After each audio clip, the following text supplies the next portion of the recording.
Bismillahirrahmanirrahim. Assalamualaikum warahmatullahi wabarakatuh. Alhamdulillah hari ini kita bertemu kembali untuk pertemuan ke-7 di mata kuliah Tata Laksana Penulisan Ilmiah, dan mudah-mudahan teman-teman Trom 14 selalu dalam keadaan sehat walafiat. Baik, hari ini adalah merupakan video untuk pertemuan ke-7 yang merupakan pemaparan materi terakhir sebelum kita melaksanakan UTS. Jadi nanti teman-teman UTS materinya adalah sampai hari ini, sampai materi yang akan kita bahas hari ini. Oke, baik, kita mulai saja bahwa hari ini kita akan menjelaskan mengenai instrumen penelitian, ya, masih dalam bab instrumen penelitian, tapi ini di subbab validitasnya, ya. Oke, jadi minggu kemarin di video kemarin saya sudah menjelaskan mengenai apa itu instrumen penelitian, kemudian jenis-jenisnya apa saja gitu ya, dan kalian itu sudah mempelajarinya. Kemudian sekarang kita masuk ke validitas instrumen penelitiannya seperti apa, sebelum nanti kita lanjut ke reliabilitas instrumen penelitian. Dan insya Allah untuk reliabilitas kita akan bahas di pertemuan selanjutnya, yaitu setelah berselang UTS gitu ya. Jadi nanti di pertemuan ke-8 kita akan bahas mengenai reliabilitas, dan untuk saat ini di pertemuan ke-7 kita akan bahas mengenai validitas instrumen penelitian. Oke, nah ini jadi masih nyambung dari outline yang sebelumnya gitu ya, bahwa sebelumnya kita sudah bahas mengenai metode pengumpulan data, kemudian jenis dan alat pengumpulan data, selanjutnya juga pengembangan instrumen pengumpulan data. Nah, sekarang kita bahas mengenai validitas instrumen data. Apa sih yang dimaksud dengan validitas gitu kan? Apakah memang ini harus dilakukan sebelum instrumen pengumpulan data ini digunakan gitu kan dalam penelitian? Oke, kita lihat. Jadi sebetulnya apa sih instrumen penelitian ini? Gitu kan? Nah, kita awalnya harus berangkat dulu apakah instrumen yang digunakan dalam suatu penelitian ini benar-benar dapat mengukur apa yang kita ingin ukur. Jadi kalau misalkan kalian mau meneliti satu topik, pasti kalian akan menggunakan beberapa instrumen gitu kan, baik itu berupa pedoman wawancara ataupun misalkan angket atau kuesioner ataupun apapun itu bentuknya. Nah, sekarang pertanyaannya, apakah instrumen yang kalian sudah susun, kalian sudah buat ini bisa untuk mengukur apa yang memang sebetulnya ingin kalian ukur, gitu kan? Nah, jadi validitas di sini adalah untuk mengecek apakah memang instrumen yang kita susun ini atau ya instrumen yang sudah kita buat ini benar-benar bisa mengukur apa yang ingin kita ukur, seperti itu.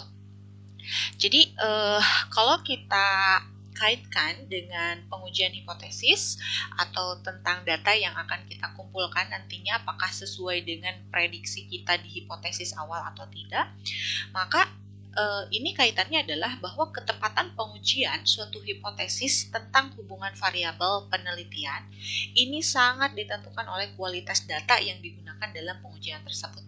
Jadi intinya sih kalau secara sederhana kita bisa bilang bahwa penelitian ini akan sangat berkualitas. Bisa kita lihat dengan datanya gitu ya. Suatu penelitian akan disebut sebagai penelitian yang berkualitas apabila memang data yang kita kumpulkan itu juga berkualitas. Nah, data yang berkualitas ini tentu saja harus menggunakan suatu instrumen yang memang sudah dikatakan secara valid bahwa memang instrumen tersebut sudah benar-benar bisa digunakan untuk pengumpulan data. Jadi pengujian hipotesis penelitian ini tidak akan mencapai tujuan penelitian secara baik jika data yang digunakan untuk menguji hipotesis adalah data yang tak reliable dan tidak menggambarkan secara tepat konsep yang diukur, gitu ya. Kemudian validitas ini, nah ini secara pengertiannya ya. Jadi validitas ini adalah indeks yang menunjukkan sejauh mana suatu alat ukur betul-betul mengukur apa yang perlu diukur. ya, atau dengan pengertian lainnya, validitas ini adalah ketepatan atau kecermatan suatu instrumen dalam mengukur apa yang ingin diukur. Apakah memang tepat sasaran atau tidak? Apakah memang betul-betul mengukur sesuatu yang memang akan kita bahas dalam penelitian atau tidak? Nah, seperti itu. Jadi jika suatu instrumen pengukuran ini sudah dinyatakan dengan valid, bahwa instrumen ini sudah valid nih atau sudah sah, berarti instrumen tersebut dapat mengukur benda atau data dengan tepat gitu, sesuai dengan apa yang ingin diukur. Jadi intinya apakah instrumen kita ini benar-benar tepat sasaran nggak untuk mengumpulkan data apa nih yang ingin kita ukur, gitu kan? Maka itu dinyatakan dengan suatu validitas dari instrumen penelitian. Jadi kalau instrumen penelitian ini sudah dinyatakan dengan valid, sudah dinyatakan sah atau valid, maka bisa kita katakan bahwa instrumen ini memang benar-benar sudah bisa mengukur apa yang ingin kita ukur. Oke, kemudian selanjutnya, nah ini beberapa contoh ya yang mungkin bisa kita temui dalam kehidupan sehari-hari, dan ini sudah dinyatakan secara valid. Kita tahu ini sudah lazim, kita tahu bahwa ini memang banyak orang menggunakan. Artinya pada saat orang sudah banyak menggunakan, artinya orang juga sudah mengakui bahwa alat ukur ini adalah sudah sah sebagai alat ukur, sebagai sudah valid gitu ya, digunakan untuk mengukur beberapa hal. Oke ya, jadi kalau misalkan kita nyatakan ini ada pengukur suhu, itu alat ukurnya adalah termometer, kita sudah yakin, kita sudah percaya bahwa memang alat ukur suhu itu bisa tepat diukurnya adalah dengan termometer. Kemudian ada juga pengukur waktu, yaitu mungkin dengan stopwatch atau dengan jam atau dengan arloji atau apapun itu, dan kita juga sudah meyakini bahwa memang waktu itu alat ukurnya adalah jam atau arloji atau stopwatch. Kemudian ada juga pengukur panjang, di sini ada meteran gitu ya, meteran. Kemudian ada pengukur massa, yaitu timbangan gitu kan. Kemudian ada pengukur arus listrik, yaitu ampere meter dan seterusnya. Nah, alat-alat yang sering kita temui dalam sehari-hari ini, kita yakini bahwa ini adalah alat ukur yang sah, ya, sehingga kita bisa menyatakan bahwa alat-alat ini adalah valid untuk mengukur sesuatu yang memang ingin kita ukur. Kita ingin mengukur berat badan kita, ya pasti kita akan menggunakan suatu instrumen. Instrumennya adalah timbangan. Kita ingin mengukur suhu tubuh kita. Nah, suhu tubuh kita juga menggunakan alatnya atau instrumen untuk mengukurnya, yaitu apa? Termometer dan seterusnya. Nah, sekarang kalau misalkan kita di penelitian ini kita mau mengukur sesuatu, nah apakah instrumen yang kita gunakan ini sudah valid atau sudah sah, atau memang sudah betul-betul bisa mengukur apa yang ingin kita ukur? Nah, itu yang dimaksud dengan istilah validitas ya. Jadi pertanyaan selanjutnya, apakah instrumen yang kamu buat dapat mengukur apa yang ingin diukur dalam penelitianmu? Nah, seperti itu ya. Jika peneliti menggunakan kuesioner untuk mengumpulkan data penelitian, maka kuesioner yang dikembangkannya ini harus mampu mengukur apa yang ingin diukur. Tadi ya sudah dikatakan. Jadi instrumennya, atau kalau misalkan dalam hal ini adalah contohnya adalah dengan menggunakan kuesioner, maka si kuesioner yang dikembangkannya, kuesioner yang disusun itu memang harus dapat mengukur apa yang ingin diukur. Nah, caranya supaya kita tahu bahwa instrumen kita ini sudah bisa mengukur apa yang ingin diukur, dengan cara apa? Ya uji validitasnya, gitu kan? Jadi ada suatu teknik pengujian validitas untuk mengukur validitas instrumen yang akan kita gunakan. Jadi caranya seperti apa? Jadi yang pertama, instrumen penelitian yang sudah kita susun ini kita uji cobakan terlebih dahulu terhadap beberapa responden. Nah, nanti dari jawaban beberapa responden ini kita analisis untuk memvalidasi instrumen. Jadi kalau mungkin pada saat kita menyusun suatu instrumen ini jangan langsung digunakan untuk sebagai alat penelitian, tapi kita uji cobakan dulu apakah ini memang betul-betul bisa mengukur apa yang ingin kita ukur dalam suatu penelitian. Jadi kita harus make sure dulu, kita harus pastikan dulu bahwa ini nih instrumen ini udah benar gitu. Ini instrumen ini udah sah, instrumen ini sudah bisa digunakan gitu kan. Jadi caranya adalah kita melakukan uji coba terhadap beberapa responden. Nanti jawaban responden dari uji coba ini kita analisis, kita hitung, ada rumusnya nanti, hitung validitasnya seperti apa. Kalau memang dari hasil perhitungan ini sudah oke, sudah valid, sudah dinyatakan sah, sudah dinyatakan valid, maka kita bisa gunakan untuk penelitian yang sesungguhnya. Nah, dari jawaban responden yang dianalisis untuk memvalidasi instrumen, cara yang paling umum digunakan untuk mengukur validitas instrumen adalah dengan cara mengkorelasikan antara skor yang diperoleh pada masing-masing item pertanyaan dengan skor totalnya. Nanti di akhir kita belajar bagaimana cara menghitung atau mengkorelasikan antara skor yang diperoleh pada masing-masing item dengan skor totalnya. Jadi ini teman-teman sudah masuk, sudah ada hitung-hitungannya ya, sudah ada kalian masuk ke matematisnya. Jadi kalau selama ini kalian masih teori aja, nah kita sudah mulai ada hitung-hitungannya bagaimana. Ini salah satunya adalah bagaimana cara untuk menguji validitas, ya. Kemudian nanti skor total yang diperoleh dari hasil penyembelahan semua skor item ini akan dicek korelasinya, dan skor masing-masing item haruslah berkorelasi secara signifikan dengan skor totalnya. Nah, cara menguji validitas ini disebut dengan validitas construct atau construct validity, gitu ya. Oke, nanti bagaimana cara mengkorelasikannya kita bahas di belakang. Kita bahas dulu ini jenis validitas.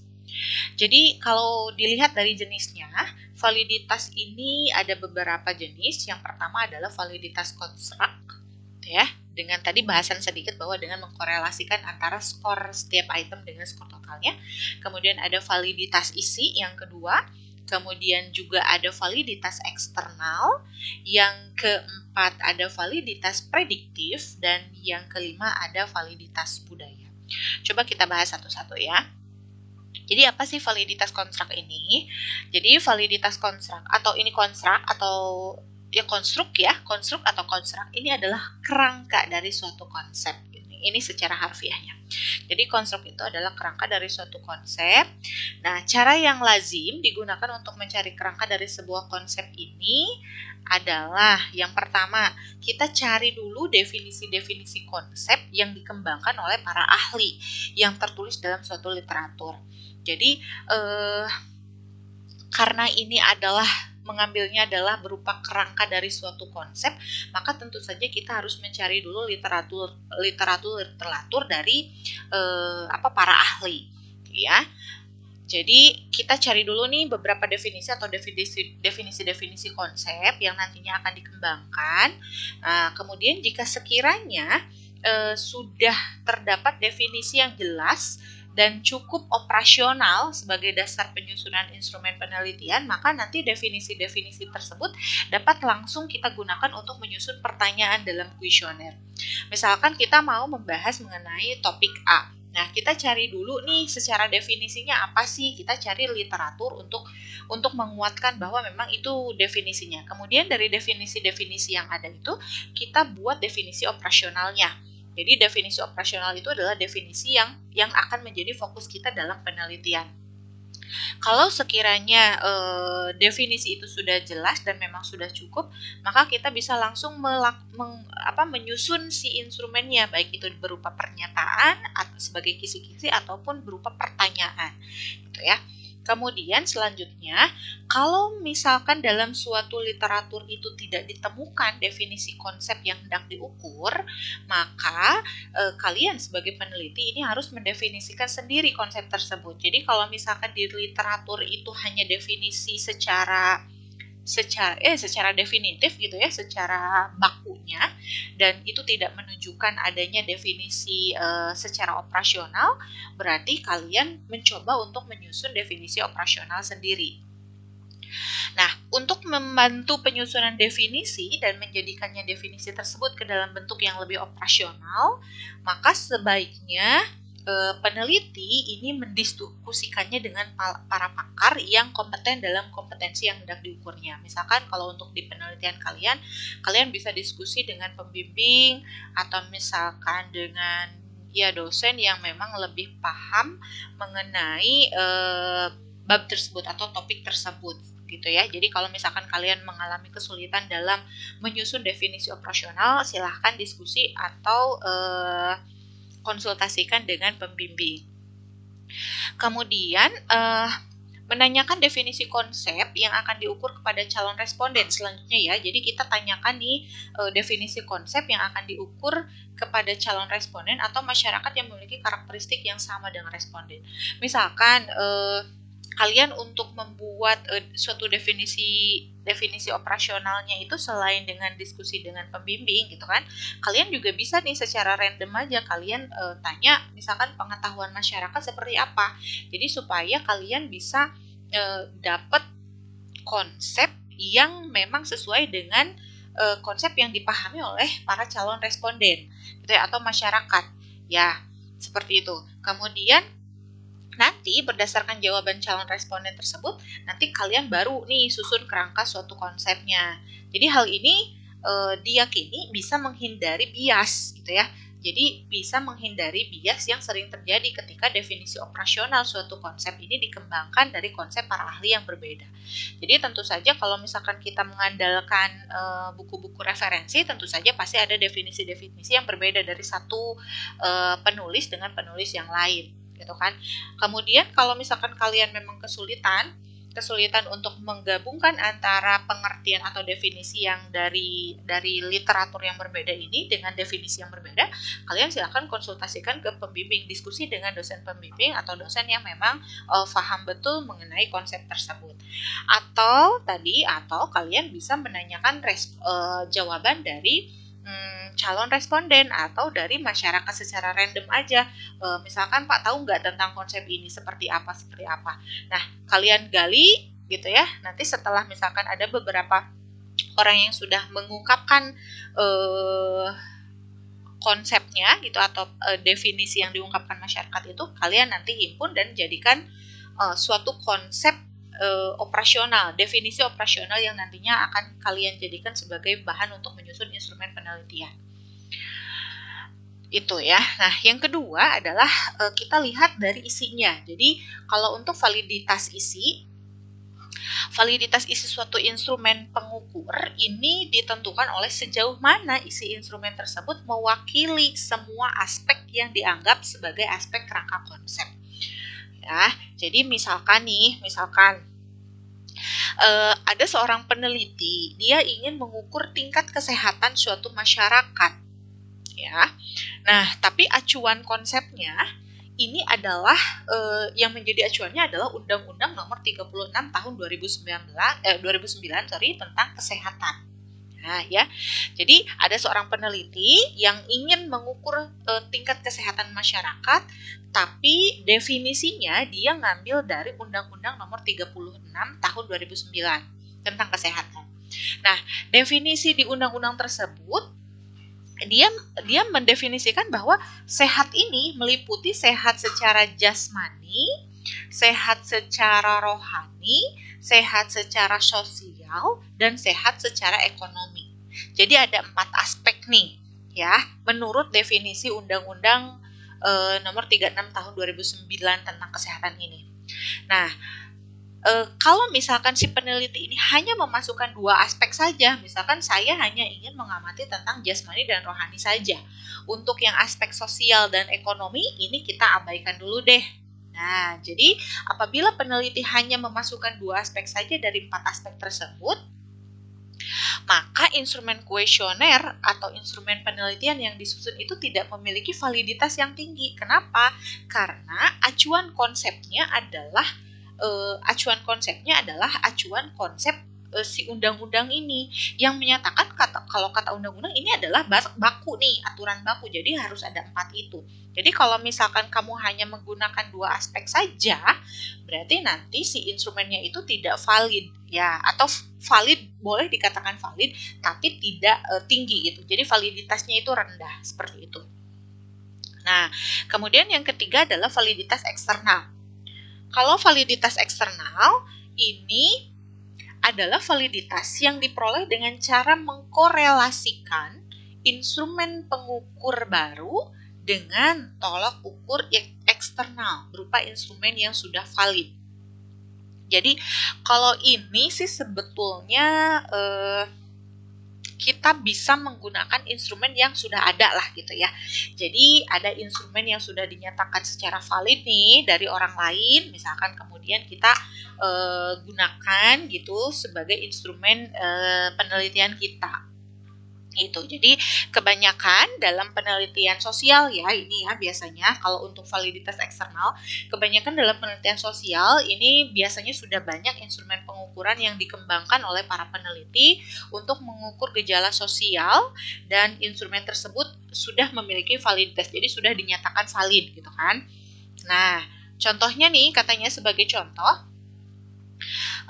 dalam penelitian kesehatan untuk mengukur status kesehatan masyarakat ini dapat dikorelasikan antara umur harapan hidup dengan angka kematian bayi. Nah, apabila kedua angka tersebut berkorelasi secara signifikan, maka kedua jenis instrumen pengukuran itu telah memiliki validitas eksternal. Karena kita memang menggunakan instrumen, jadi mengacu dengan instrumen yang sudah ada, yang digunakan oleh para peneliti, yang sudah dikembangkan oleh para peneliti sebelumnya, dan sudah dinyatakan valid.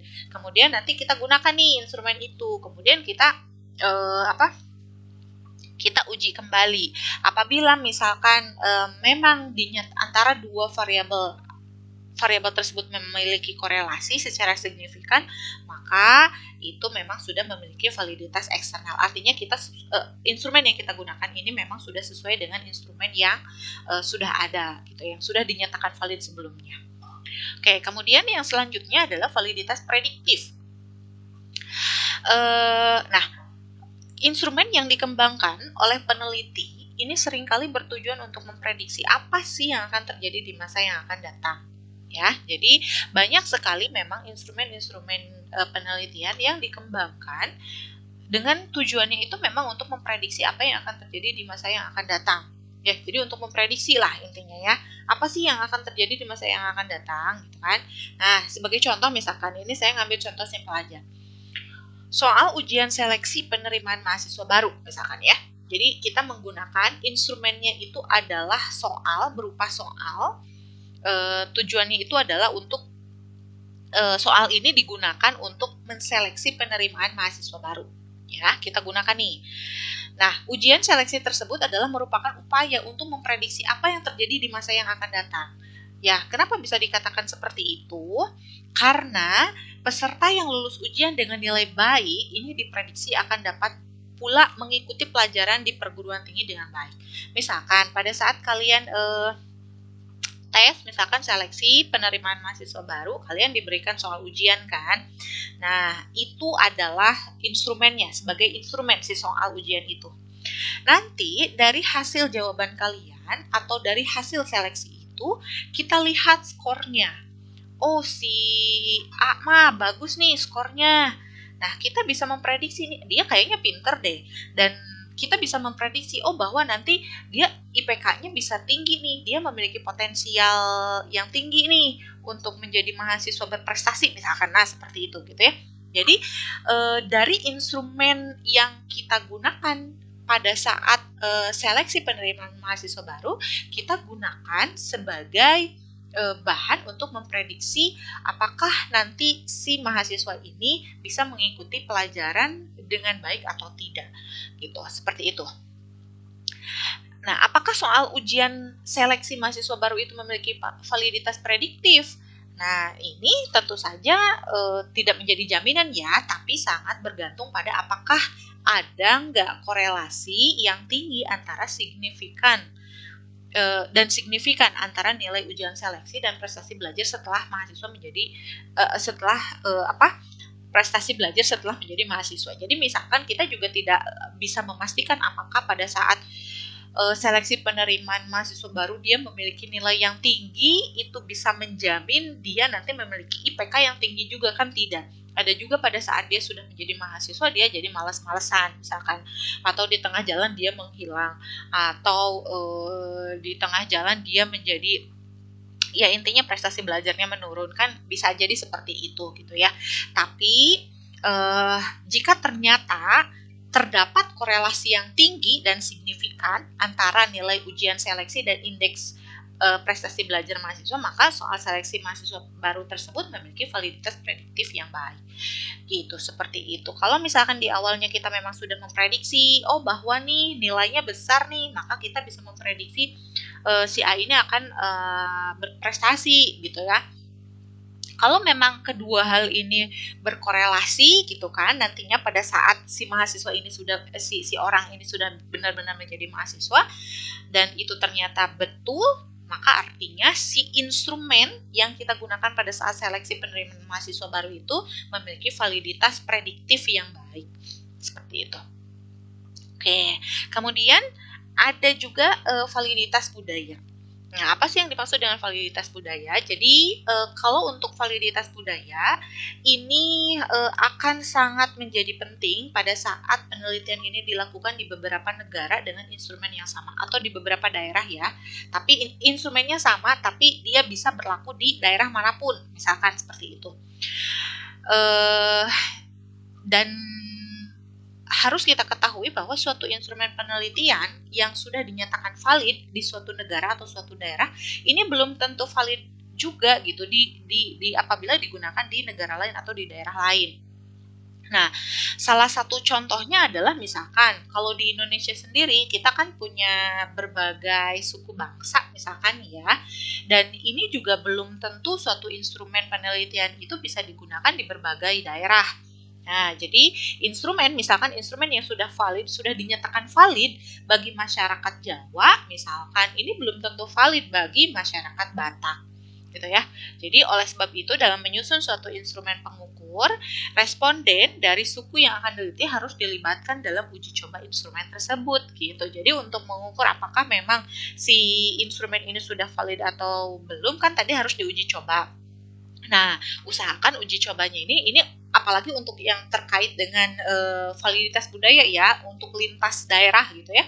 Jadi kita harus melakukan uji cobanya dengan melibatkan beberapa orang yang memang berasal dari daerah-daerah tersebut. Seperti itu.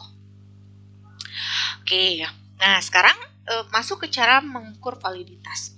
Jadi untuk mengukur validitas, ini langkah-langkahnya adalah tentu saja yang pertama kita harus mendefinisikan secara operasional konsep yang akan diukur. Jadi kita memang harus tahu dulu nih apa sih sebetulnya yang akan kita ukur. Kemudian konsep operasionalnya seperti apa. Jadi kita memang harus menentukan terlebih dahulu supaya pada saat kita menyusun instrumennya itu juga sudah betul-betul fokus dan mengarah ke apa yang ingin kita ukur. Kemudian pada saat kita sudah melakukan pada saat kita sudah menyusun si instrumen tersebut, kita lakukan uji coba skala pengukur atau instrumen tersebut pada sejumlah responden tadi ya. Jadi intinya sih pada saat kita sudah menyusun instrumen penelitian, kita harus uji cobakan dulu gitu sebelum kita gunakan di penelitian yang sesungguhnya. Nah, untuk menghitung atau mengukur validitas dari jawaban-jawaban responden uji coba ini, kita siapkan tabel tabulasi, kemudian nanti kita hitung nih koefisien korelasi antara masing-masing pernyataan dengan skor totalnya.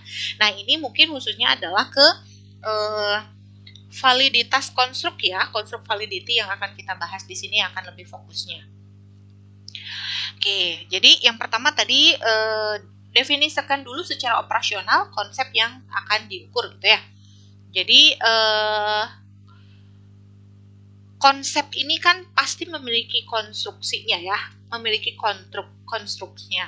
Nah, konstruk ini tentu saja harus dicari dengan beberapa cara. Jadi yang pertama adalah kita cari definisi dan rumusan tentang konsep yang akan diukur dan dirumuskan para ahli dari literatur. Tadi ini sebetulnya sudah disinggung ya. Jadi kita cari dulu definisinya seperti apa dari referensi-referensi yang sudah para ahli ungkapkan dalam beberapa literatur. Jika memang sudah terdapat definisi yang operasional, maka kita bisa langsung gunakan. Tapi jika tidak terdapat dalam literatur, maka peneliti harus merumuskan definisi operasional tersebut secara oleh diri sendiri gitu ya. Kita merumuskan definisi konsep tersebut oleh diri sendiri seoperasional mungkin.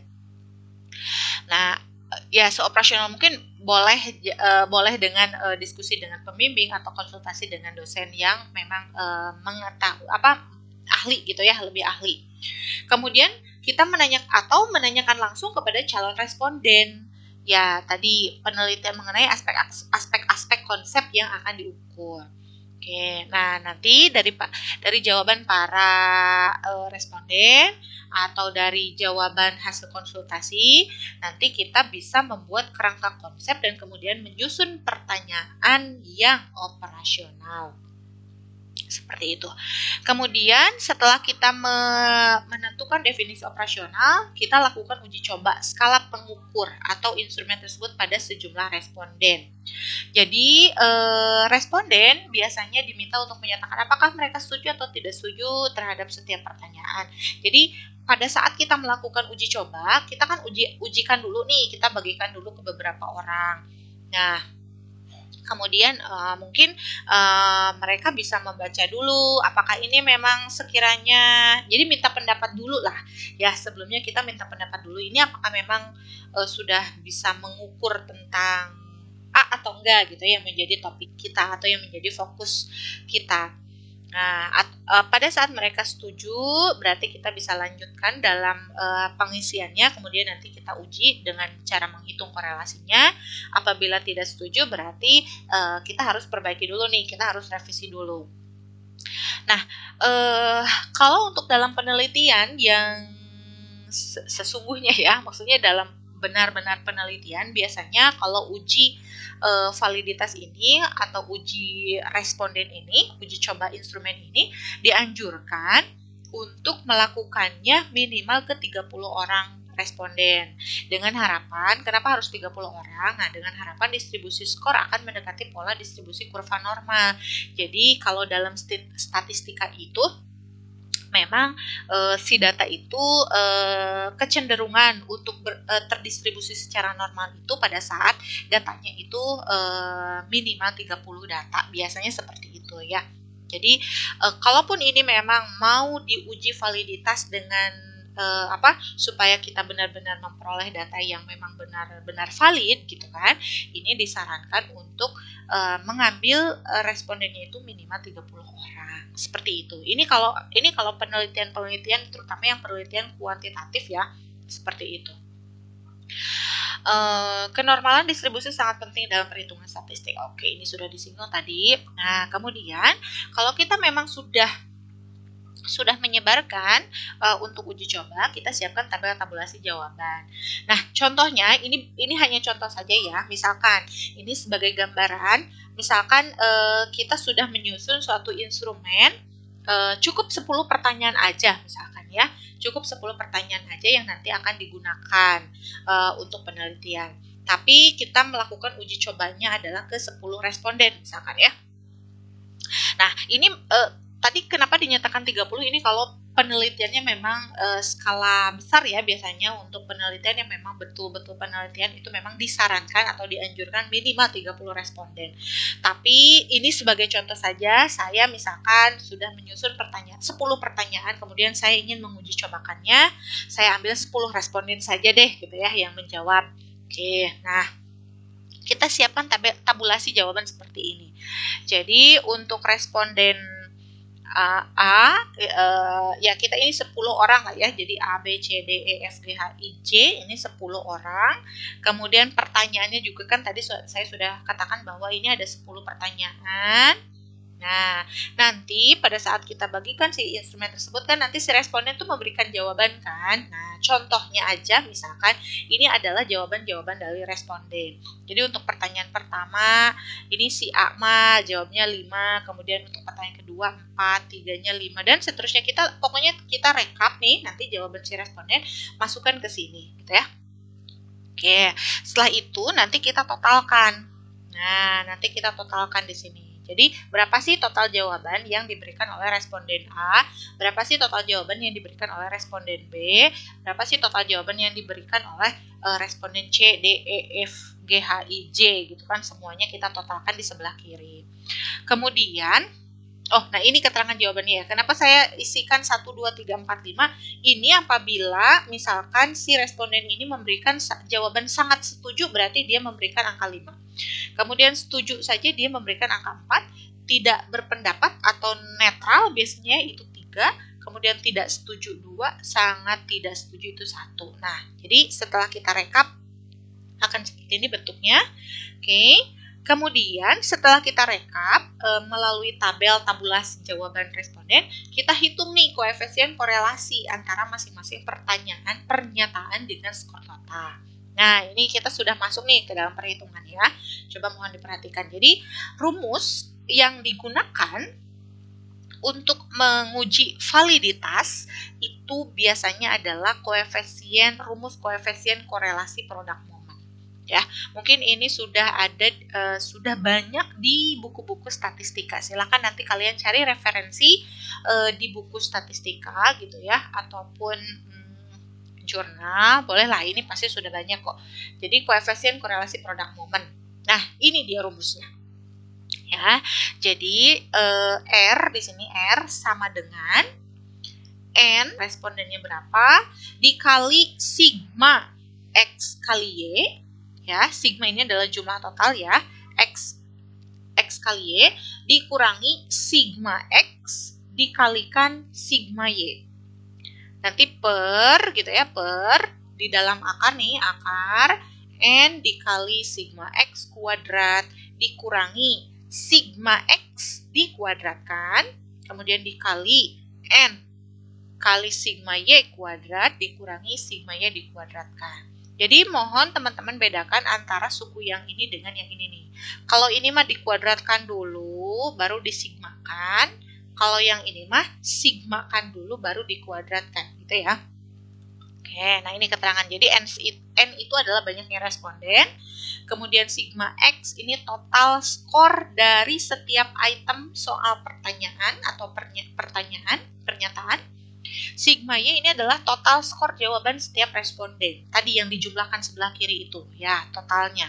Sigma Y itu tadi ya. Kemudian sigma X kuadrat, total kuadrat skor dari setiap item soal pernyataan.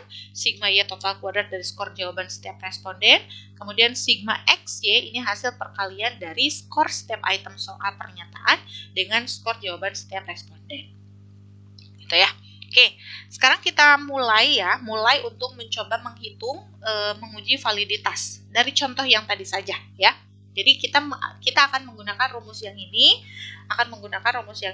untuk menghitung validitas suatu instrumen. Oke, jadi sekali lagi ceritanya adalah saya sebagai peneliti sudah menyusun instrumen yang terdiri dari 10 pertanyaan yang akan digunakan dalam penelitian saya nanti. Tapi sebelum instrumen itu digunakan, saya uji cobakan dulu. Jadi saya saya uji cobakan terhadap 10 responden ya, 10 responden.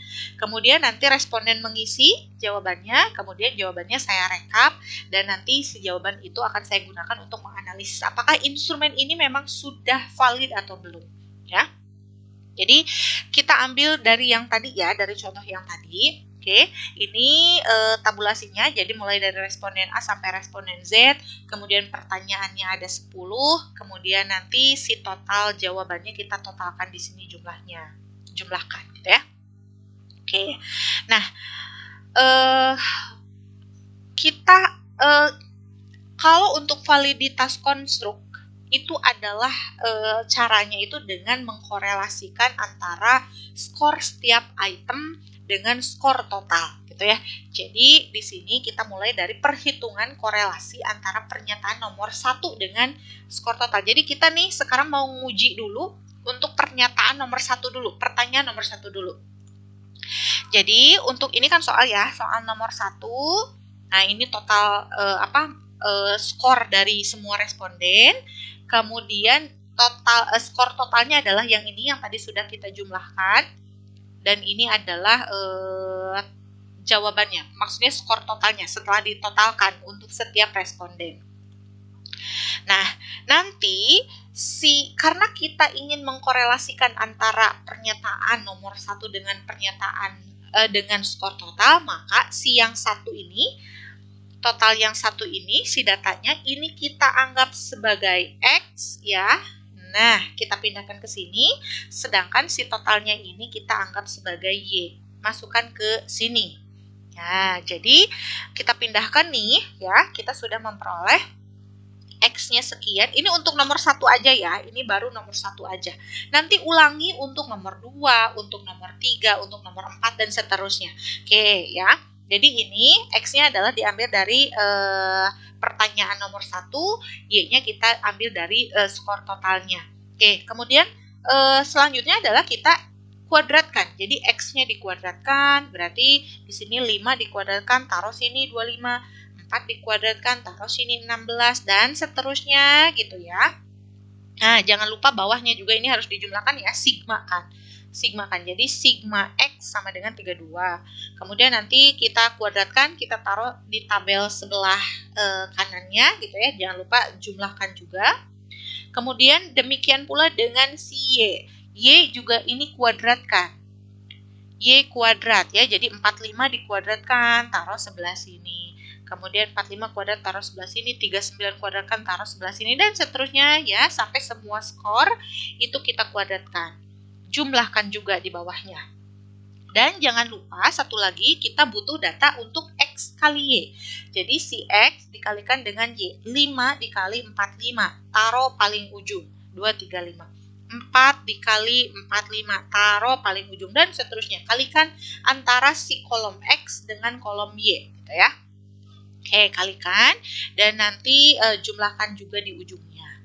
Oke, kemudian selanjutnya nah ini ya, jadi X kuadrat, Y kuadrat, dan XY ini dihitung berdasarkan nilai pada dua kolom sebelumnya, yaitu kolom X dan kolom Y. Oke, nah ini kita pindahkan ya, jadi ini adalah kolom yang tadi. Jadi data-data inilah yang akan kita gunakan untuk menghitung atau kita masukkan ke dalam rumus si product moment yang tadi. Ya, itu menggunakan rumus ini nih. Ini adalah koefisien korelasi product moment tadi ya. Jadi N-nya nih, N-nya kan respondennya, jumlah responden. Jadi ada berapa? 10, nanti masukkan sini N-nya. Kemudian sigma XY berarti ini hasil kalikan dulu, tapi sigmanya, nah berarti kita gunakannya yang ujung sini nih, sigma XY 1166, kemudian dikurangi sigma X dikali sigma Y, berarti kita gunakan kolom yang ini nih, sigma X nya 32, sigma Y nya 328, kemudian kemudian di akar, N-nya masukkan 10, sigma X kuadrat. Nah, ini kan hasil kuadrat dulu, baru disigmakan. Berarti kita gunakan yang ini nih, yang 118. Ya, kemudian dikurangi sigma X dikuadratkan. Nah, kalau ini dalam kurungnya adalah sigma X dulu. Jadi, yang kita gunakan adalah 32. Baru nanti dikuadratkan. Seperti itu. Nanti dikali N-nya juga masukkan 10, sigma Y kuadratnya berarti kita pakai yang 11.722, dikurangi sigma Y-nya dikuadratkan, sigma Y-nya adalah gunakan yang 328 yang dikuadratkan. Setelah itu kita hitung-hitung gunakan kalkulator, maka nanti hasilnya itu adalah, nah hasil akhirnya kita dapat si R-nya atau koefisien korelasinya itu adalah 0,95. Ya, ini sudah hasil hitung 0,95. Nah, lalu bagaimana caranya kita tahu bahwa instrumen tersebut memang valid atau tidak? Ya, valid atau tidak. Oh, saya ingatkan kembali bahwa ini adalah baru soal nomor 1 ya. Jadi untuk soal nomor 2 kalian lakukan lagi bahwa berarti Y-nya sekarang adalah soal diambil dari kolom yang nomor 2. X-nya diambil dari nomor 2, Y-nya tetap si total. Kemudian nanti yang selanjutnya nomor 3. X-nya nomor 3, Y-nya adalah kolom total. Terus aja, nanti hitung masing-masing pakai rumus ini, sehingga nanti ada 10 angka kan, ada 10 nilai yang akan kita lihat validitasnya.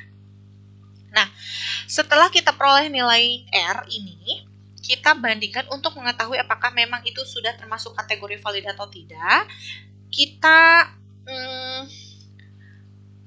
Oke ya, ini ya. Jadi nilai koefisien untuk ini hanya untuk korelasi nomor 1. Lakukan perhitungan yang sama untuk pernyataan-pernyataan selanjutnya.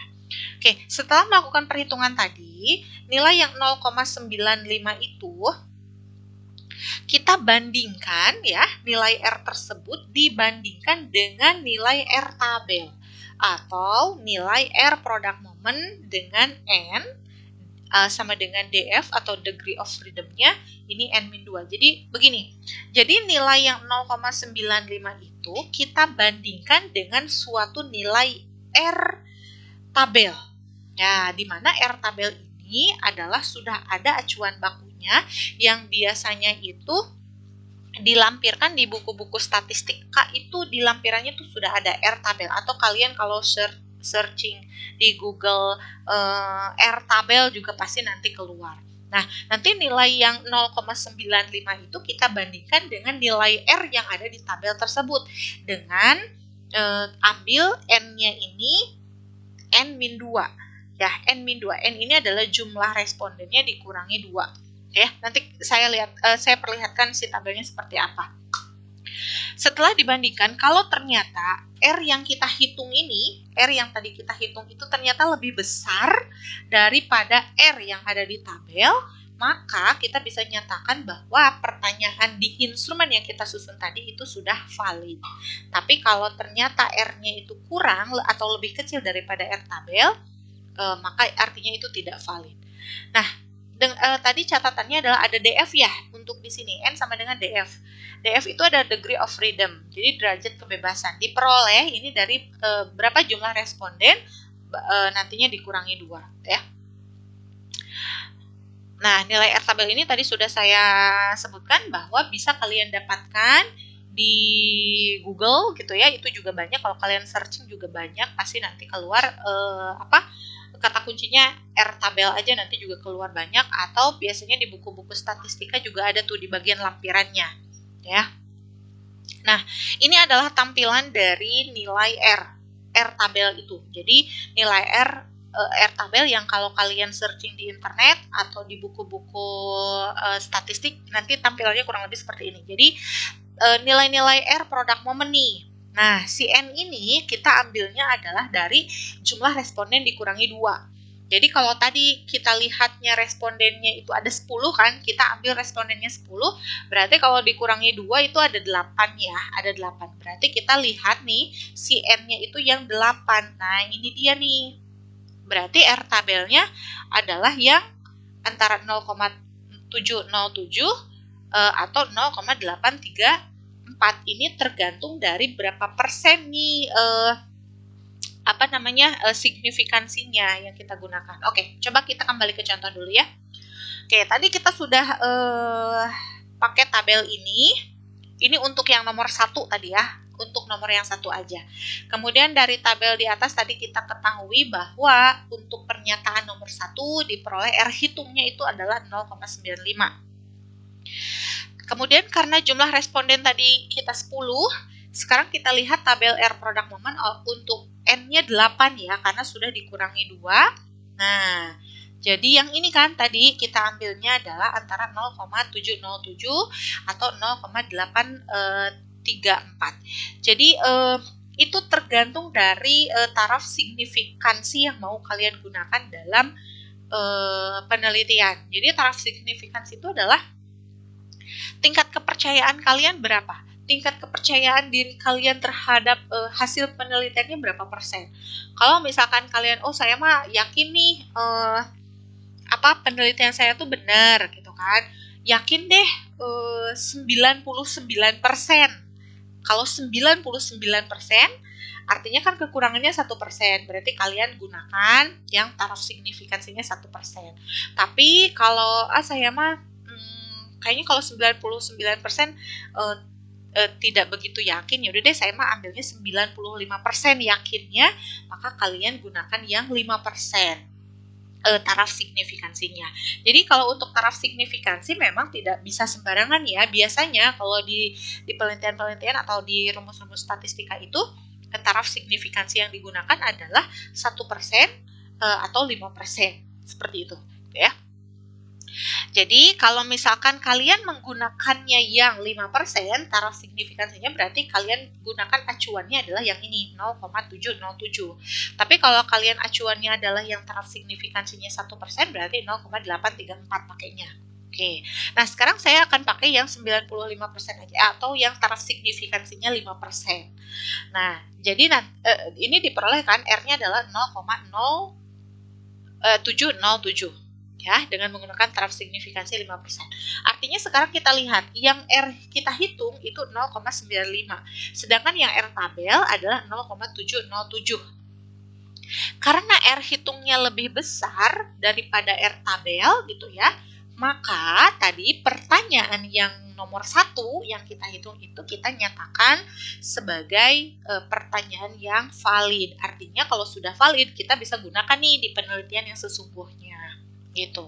Nah, kita lakukan untuk semua soal, karena tadi soalnya ada 10, kita lakukan hal yang sama untuk 10 soalnya. Dan ini sudah dihitungkan nih bahwa kalau misalkan nilai R hitungnya ini adalah seperti ini. Jadi nomor 1 itu kan 0,95 tadi yang kita hitung ya. Nomor 2 ternyata dapatnya 0,893. Nomor 3 0,931. Nomor 4 0,811. Dan seterusnya sampai nomor 10 itu R hitungnya 0,564. Nah, nilai R hitung masing-masing sudah diperoleh. Kita bandingkan dengan R tabel. Tadi R tabelnya karena kita menggunakan responden hanya 10 orang, jadi pakai N-nya adalah yang 8. Kemudian kita juga gunakan yang taraf signifikansinya 5%, berarti kita menggunakan nilai yang 0,707. Nah, sekarang kita bandingkan. Tadi apakah nilai R hitungnya lebih besar daripada nilai R tabel atau malah sebaliknya? Dan ternyata di sini nomor 1 itu tadi kita sudah nyatakan valid. Nomor 2 juga karena ini lebih besar berarti valid. Nomor 3 valid, nomor 4 valid, nomor 5 valid. Nah, nomor 6 ini tidak valid. 0,705 dibandingkan dengan 0,707. Ya, bedanya tipis sih, tapi tetap aja itu kita nyatakan tidak valid. Ya, sampai akhirnya ke nomor 10 juga ini tidak valid karena lebih kecil ya daripada R tabel. Nah, seperti itu. Jadi, untuk nomor 1 kecuali untuk nomor 6 dan nomor 10 itu tidak valid, sisanya sudah valid. Artinya yang lainnya itu bisa kita gunakan di penelitian selanjutnya. Nah, lalu bagaimana dengan yang nomor 6 dan nomor 10 ini? Kalau misalkan kalian tetap mau menggunakan 10 pertanyaan pada di penelitian yang tadi, berarti kalian harus revisi nih si pertanyaan nomor 6 dan nomor 10 ini. Gitu ya. Harus revisi mungkin dari segi redaksinya, dari segi kata-katanya, susunan kata-katanya, atau mungkin dari segi substansinya itu harus diganti atau harus direvisi. Tapi kalau ternyata kalian ya udah deh 8 pertanyaan juga cukup nih, kan dari 10 kebuang 2. Ya udah deh, betulan dibuang aja deh yang 2 ini, berarti kalian menggunakannya hanya 8 soal saja. Nah, seperti itu. Jadi, validitas ini menyatakan bahwa memang si pertanyaan-pertanyaan ini memang betul-betul bisa mengukur apa yang ingin kita ukur. Seperti itu. Ya, jadi di sini dalam contoh yang tadi katanya pernyataan nomor 6 dan 10 ini perlu diperbaiki ya. Rumusan kalimatnya atau jika perlu dihilangkan kalau memang kalian merasa bahwa untuk instrumen itu cukup deh 8 soal aja nggak harus 10. Nah, itu boleh dihilangkan atau diganti dengan pernyataan atau pertanyaan yang baru. Seperti itu. Teman-teman, seperti itu. Jadi untuk pengukuran validitas instrumen itu caranya seperti itu. Mudah-mudahan bisa diikuti, mudah-mudahan bisa difahami.